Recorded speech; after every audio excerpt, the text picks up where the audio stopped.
New India Herald के YouTube channel में आपका स्वागत है। आज की कुछ अहम खबरों पर आइए डालते हैं एक नजर। संसद से 146 सांसदों के निलंबन के खिलाफ विपक्षी गठबंधन इंडिया ने शुक्रवार को जंतर मंतर पर धरना दिया। इस दौरान कांग्रेस सांसद राहुल गांधी ने कहा कि संसद भवन में 2 युवा कूदकर अंदर आए, उन्होंने थोड़ा धुआं फैलाया, भाजपा के सभी सांसद भाग गए। जो अपने आप को देशभक्त कहते हैं उनकी हवा निकल गई।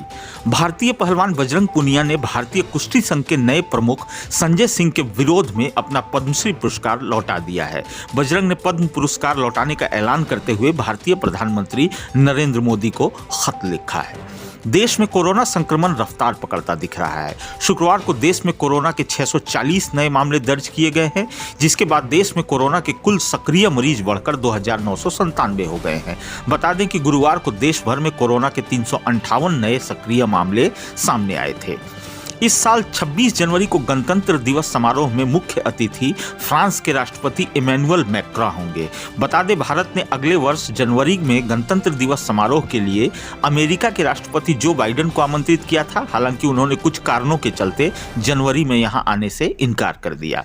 बिहार के उप मुख्यमंत्री तेजस्वी यादव ने शुक्रवार को इंडिया गठबंधन की बैठक के बाद सीएम नीतीश कुमार के नाराज होने से जुड़ी खबरों का खंडन किया है। उन्होंने कहा, एक बात समझ लीजिए कि बहुत ही फलदायक बैठक हुई, और जब भी अच्छी बैठक होती है और एक तय मानसिकता वाली मीडिया उल्टी खबरें चलाती है तो इसका मतलब समझ आना चाहिए कि बैठक अच्छी हुई। कुछ लोगों को ये चीजें पच नहीं रही है, हम सभी लोग वहीं थे।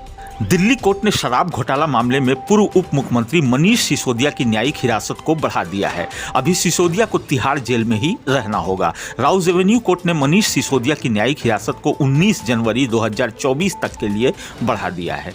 देश की राजधानी दिल्ली और इसके आसपास के इलाकों में लगातार बढ़ते प्रदूषण के मद्देनजर ग्रेडेड रिस्पॉन्स एक्शन प्लान यानी ग्रैप का तीसरा चरण लागू कर दिया गया है। अब दिल्ली और आसपास के जिलों में BS3 और BS4 डीजल गाड़ियों के सड़क पर चलने पर रोक रहेगी। केवल BS6 डीजल वाहनों के चलने की अनुमति होगी। साथ ही गैर जरूरी निर्माण और तोड़फोड़ के काम पर रोक शामिल है। अदालत ने शुक्रवार को दिल्ली उत्पाद शुल्क नीति घोटाले से संबंधित मनी लॉन्ड्रिंग मामले में आम आदमी पार्टी के राज्यसभा सांसद संजय सिंह को जमानत देने से इनकार कर दिया। राउज एवेन्यू कोर्ट के विशेष न्यायाधीश MK नागपाल ने अपने फैसले में कहा कि जांच अभी जारी है और आरोपी पर गंभीर आरोपों को देखते हुए जमानत का आधार नहीं है। श्री राम जन्मभूमि तीर्थ क्षेत्र के महासचिव चंपत राय ने राम मंदिर की प्राण प्रतिष्ठा को हिंदुस्तान के सम्मान की पुनः प्रतिष्ठा करार दिया है।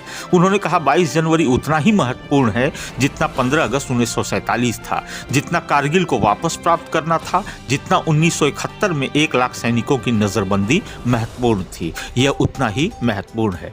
जाने माने चित्रकार और कवि इमरोज नहीं रहे। शुक्रवार को मुंबई में उन्होंने 97 वर्ष की उम्र में दुनिया से रुखसत ले ली। यूं तो वे एक चित्रकार थे, बाद में कविताएं नज़में भी कागजों पर उतारी, लेकिन मशहूर कवयित्री अमृता प्रीतम से हमसाये की तरह रही उनकी दोस्ती ज्यादा सुर्खियों में रही।